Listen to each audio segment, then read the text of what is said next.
Hello everybody, this is Matt. Hope you're all having a great day. This is another video I'm making on my languages and my learning experience. But this video is just to give a little bit of insight on what I plan to do with my language learning experience and where I plan on going, what I plan on achieving, the levels of difficulty and the levels of my fluency that I look to aim towards with the languages that I plan to learn.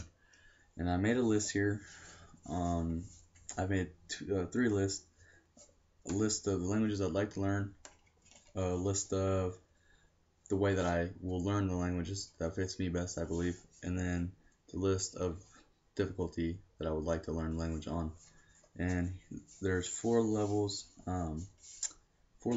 of fluency that I look at for learning a language. You have your basic fluency, which is like saying your name, hi, how are you, I'm doing fine. Maybe even things like this is my brother, this is my name, blah blah blah. Then you have functional, which is more of saying things like can I, I'd like to have this to eat, or if you're going out to the bank or something, I need this much money, or just little things like that, just being able to speak like a little bit conversational, or like because basic is conversational too, but it's not as much. It's just kind of like you're walking down the street and it's like hey, blah blah blah, and you're on your way. And then I look at functional as more as you can maybe stop for a minute or two and say oh nice weather, or you know um you see the game last night, just little things like that. And then you have operational, and that is more of being able to actually live and do day-to-day things and be able to you could talk the whole day if you had to in just that language, and you would be able to do everything you would in your native language in that language. And then there's extensive, and that's being able to not just do, well, I take that back. Operational, you would still need, like, let me go put it this way. Extensive is, there's always some things that a native language speaker kind of knows or can do with like slang, I guess, that a non-native but who a non-native speaker who's learning the language just kind of can't do. They don't completely understand. There's always little things that'll just kind of make the difference.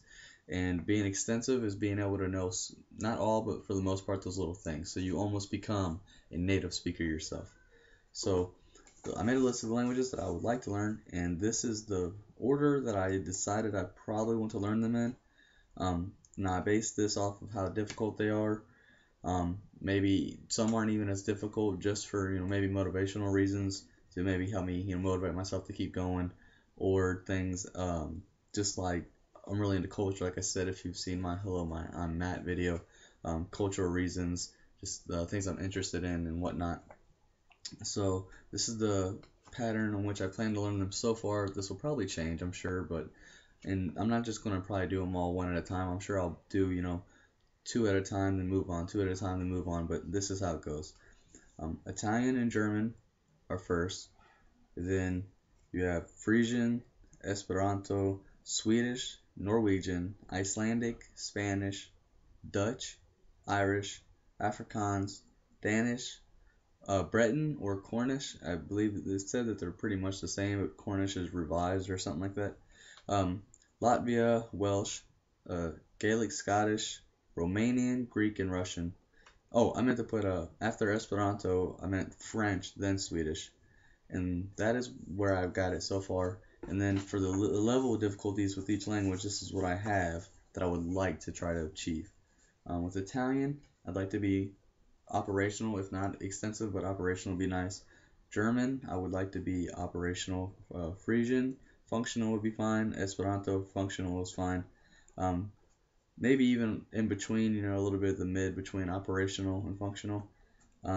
French, I would like to be operational. Swedish, I would mind being functional. Norwegian, I would only want to be in between operational and functional, because with Icelandic, actually I take that back. With Norwegian, I probably want to be operational, because with Icelandic, I want to be extensive. And that, like I said, is my main language goal. I want to be able to speak it fluently as can be.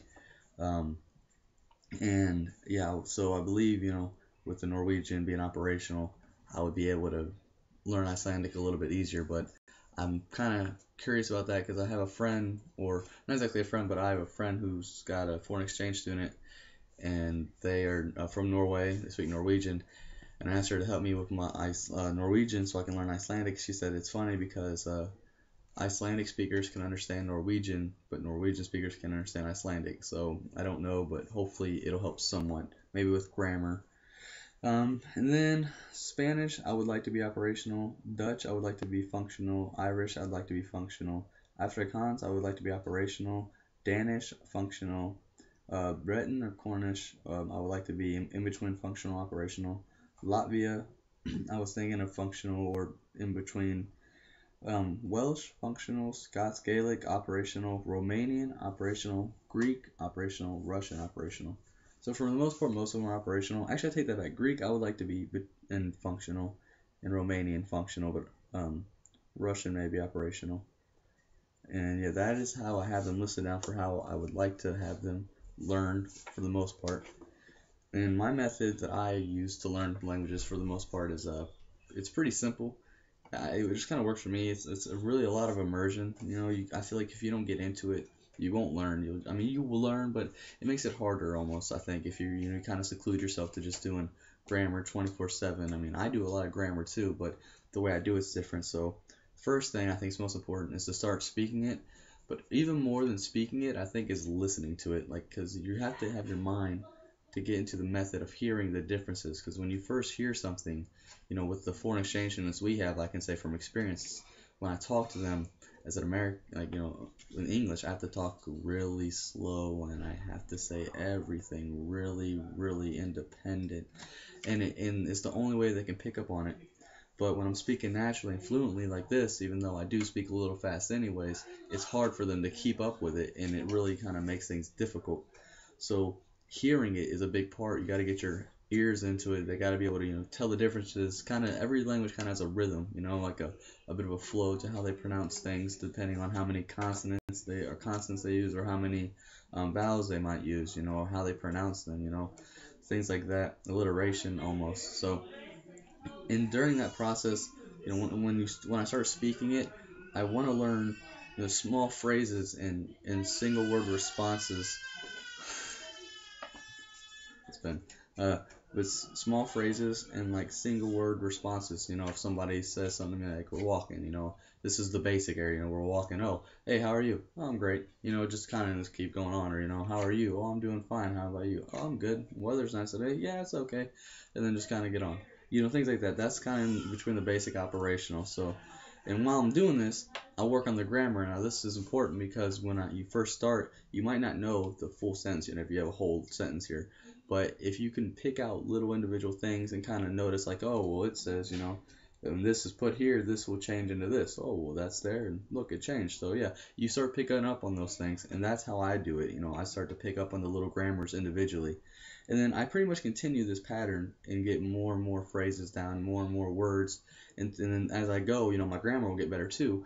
When I get the grammar down is when I like to start putting in my own sentences, start forming my own sentences, and then start, reading over them, getting them checked, seeing, if I'm doing it right. And a big thing is seeing if you can find someone to help you with your language.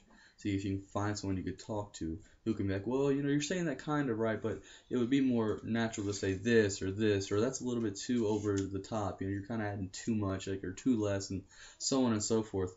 And then through this, when I get my grammar down, is when I'll start plugging in, making my own sentences. And the main thing is as long as people can understand me for like certain ones that I just kind of want to be like functional or in between function and operational, that would be good enough for me.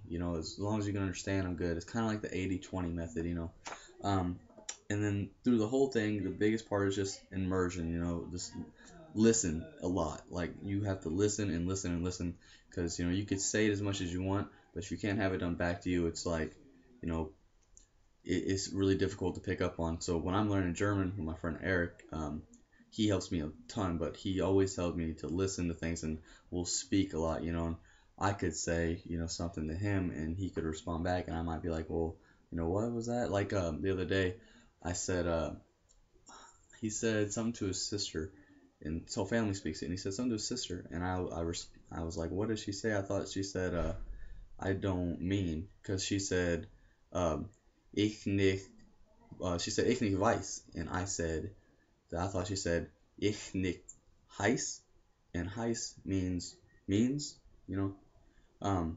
So I was like, did she say I don't means? Because that don't make sense. He said, no, ich nicht heiß. And yeah, ich nicht weiß. And I was like, oh, okay, so that makes more sense. He said, see, you need to listen more. So right there, just one example of why listening is so important. You know, just little distinguishes like that can change a whole sentence. So, but yes, this is my goals and my plans for my language learning. And if there's anyone who'd like to help me in the process, that'd be great. I'll be posting more videos of learning like my Italian one and whatnot. And that's pretty much how I'll do it. You know, with each language, this is the first video, second, and then you'll see my progress as I go. Sometimes I might go backwards, who knows? So that's how I plan on doing it. I'll actually be posting an Italian 2 video here soon, so that'd be great. Oh, and if you would like, please subscribe. If you see my videos, subscribe, because I need motivation to keep posting the videos. So that is all I have to say, and I hope you all have a great and nice day, and ciao.